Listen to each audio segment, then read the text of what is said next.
is one of the most popular ways to get information and be entertained these days. According to the website Exploring Topics, over 500 million people listen to podcasts worldwide, including over 100 million in the U.S. Yeah, one of the most popular podcasts in New England is Dark Downeast. It's a podcast dedicated to unsolved homicides, unexplained deaths, and disappearances in New England. Joining us this morning is investigative reporter and host of Dark Downeast, Kylie Low. Kylie, thanks for coming on. Thank you so much for having me. What an exciting day to be here. It is. Yeah. Hey, let me ask you, first of all, what inspired you to get out of television, radio, in the music industry, all these things, to do a podcast, especially about these topics? You know, when I started my career, when I graduated from Maine, got my journalism degree, my future had not been fleshed out yet, and that was the most exciting thing. I didn't know what industry I was going to end up in, but I knew that the through line was always going to be storytelling. So yeah, I went on tour with a boy band. I got to host the Q Morning Show with Lori and Jeff, which was a total accident, the way that came to be. And then I found myself in New York City, really missing Maine, and also getting into podcasts, listening to podcasts. I got a job in podcasting, managing another show for someone else. And I thought someone should start a show covering these stories, these true crime stories from New England, from my home state of Maine. And everyone I told about that idea said, yeah, you should do it. And I said, oh, not me, certainly not me. I'm not the person to do that. And it wasn't until the pandemic, when I had that time and space and I was back in Maine, that I really thought, okay, it's the right time to take action on this idea. I could no longer avoid it. Wow. And so did you ever think it would become so popular when you started it in December of 2020? And how have you seen it grow in your following? When I started the show, I said, this will be a success if it continues to be an outlet for me creatively, and if it continues to help the people that I set out to help, which is families in Maine and New England who feel like maybe they don't have any recourse to get more coverage and attention on their loved ones' cases. And so that was my definition of success when I started the show. And then people started listening, and the audience base started growing, and I was getting interest from larger shows who wanted to work together, and getting families submitting their cases to me, and law enforcement willing to talk to me. When I started the show, literally sitting in my closet with my mic balanced on a cardboard box, trying to make sure my dogs didn't bark during recording sessions, I did not anticipate it would have reached a #1 spot. But of course, when you start something to serve to an audience, to serve a purpose, you want people to listen.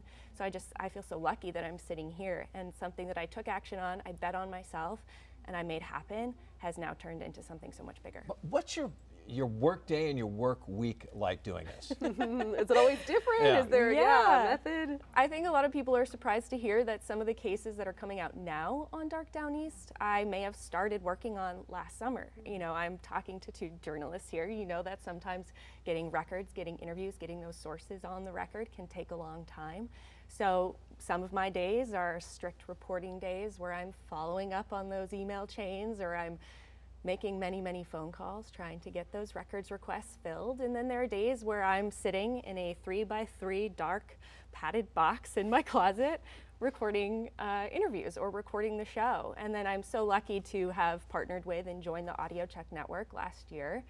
And I hand over my files, and they help the show sound top quality like every other, top show out there. So I'm so lucky to have that team behind me as well. How do you decide which crime or disappearance you're going to feature? And is there sort of a criteria, or is it just, certain cases speak to you, or you want to know more? It's a mix. Certain cases certainly speak to me.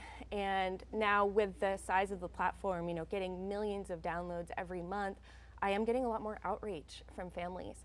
And those are the cases that I'm most called to, because these families, they want their loved one to be honored and remembered, and they just want their name and face to be out there again, so people are paying attention. And so those are the cases I'm most drawn to, is when I get contacted by families. Can you ever escape from your job? Or are you always thinking about, I need to make this phone call, I need to talk to this person, I need to record this, I need to interview this person? I think the beauty of working on your own project and your own dream and really believing in what you do is that you don't necessarily want to step away from it all the time. And I have that flexibility to be able to duck into work when I need to or when I want to. But then there's times where it's really important for me to step away, and that's something I always have to remind myself, is that I have the privilege of stepping away from these heavy stories from this grief in a way that families don't have that opportunity. I think it surprises people too. I was talking to Ashley Flowers. She's the host of Crime Junkie, the founder of the Audio Check Network, and the way she unwinds is diving into more true crime. For me, I'm like reality TV and playing with my kid. That's where I kind of step away from this heavy work. Whatever works for you, I imagine. Yeah. Do you know how many cases you've highlighted so far? Are there certain ones that stick out to you, or that you're like, I want to go back to that and maybe, you know, follow it and do updates and things like that? Yeah, that's really interesting that you bring that up. There is one case that I'm hoping to update on this year. As far as how many I've covered, it's over 150 now. You know, I've been doing this show now going into this will be my 5th year. I started in December 2020, so it's been quite a while, and several cases stick out in my mind. And I think, first of all, Kim Moreau, the disappearance of Kimberly Moreau from 1986. When I first got connected with the Moreau family, I was introduced by a listener, by a Dark Downeast listener. And I thought when I was going to be sitting down to do that interview and cover that case, it was going to be with her father, Mr. Moreau. And I walked into his home, you know, through the garage door, as you do in Maine, never the front door. And it was Kim's sisters. It was family friends who had been part of their effort to find Kim and find answers. And I was just really brought into that family, and sitting across the table from them and hearing everything that they've gone through all these years, it certainly makes the case even more real for me, and it allows me to make the case and humanize the person and remind listeners that this is a real person and a real family. So that Kimberly Moreau's case is always going to be one I come back to. Talk about a dedicated family, right? You know, the signs up every year, constantly. Yeah, we constantly follow up on that story. Let's talk about another one. Ashley Willette, she was found lying in the middle of a road near Pine Point Beach in Saco. The anniversary of death was just about a week ago. Yeah. And that happened way back in 1999. Yeah, I always said that I didn't want to cover Ashley's case until I either had the permission of or participation of her immediate family members. And so it took me a couple years to find that entry point.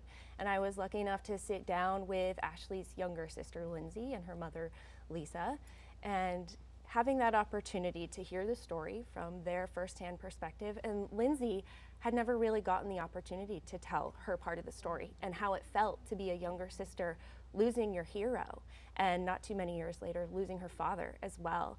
And they had so many beautiful moments sitting together at that table, and I will never forget when I said, how did you make your way through? How are you sitting here smiling and laughing and reflecting so beautifully on your sister's life? She said, well, my mom. And it just landed so heavy for me. So those are the stories that it's just such a special opportunity. It's not lost on me what a privilege it is to speak to these families. What are some of the reservations that you might hear from families about maybe they're not sure if they want, you know, to speak, and how do you kind of put those at ease, you know, just to show them your true intentions? Many families have had difficult experiences with the media, or parts of the story may have been perpetuated online by armchair detectives, or theories have been blown out of proportion, and you know, they might not want to be stepping into the spotlight again and welcoming that criticism. But I think my benefit is that I'm a Maine girl telling Maine stories, and I get to point to the body of work that I've created and say, these are the families I've worked with in the past, and I hope that this speaks for itself, that I'm able to tell your story in a respectful way that honors the human at the center of it. And you know, I certainly, if I reached out to a family and they didn't want to invite that into their lives, if they didn't want to dredge up that trauma and those memories, I'm not going to push. First of all, I can't believe how many people listen to your podcast. Friends I know, even a couple of my kids. But for the people who have not listened to your podcast before, where can they find it? Talk about your social media pages too. Yeah. DarkDowneast.com is a great place to start. I'm on Apple Podcasts, Spotify, all the major podcast platforms. And for people who are just coming to podcasts for the first time, they're free to listen. So dive in. Awesome. Kylie, thank you so much for your time this morning, and for your continued efforts to put these cases in the spotlight. Thank you so much for having me. Yeah, we'd love to have you back on again when another big case comes up. Yeah, Love keep to. us posted.